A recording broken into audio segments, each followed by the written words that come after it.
ça l'idéologie. C'est du délire. Quand j'ai commencé mon enquête sur le sujet, je n'avais pas d'a priori contre l'électrique. Je suis journaliste et j'ai découvert un certain nombre de choses complètement folles. D'abord, le mensonge sur le bénéfice écologique de la voiture électrique. C'est l'ADEME, qui est l'agence gouvernementale de l'environnement, qui nous dit pour qu'une voiture électrique, elle naît avec un déficit écologique considérable, avec la fabrication de la batterie, le cobalt, le lithium, etc.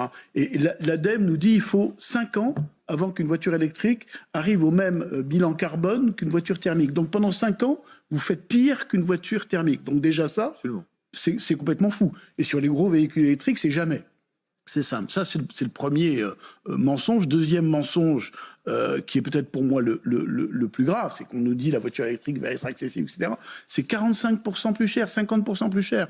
Quand vous regardez une voiture électrique de base, vous savez ce qu'on appelle le segment B, ce sont les Clio, les 208, les voitures les plus vendues en France. La différence de prix, elle est de 75%.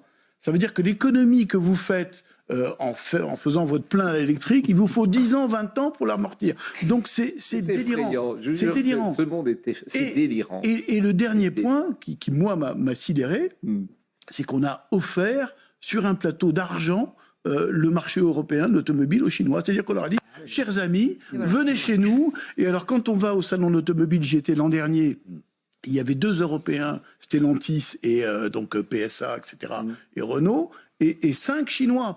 Et ils vous proposent des voitures qui, aujourd'hui, sont 20% moins chères que les voitures européennes et sont tout aussi fiables, tout aussi sûres, avec des garanties de 8 ans, etc.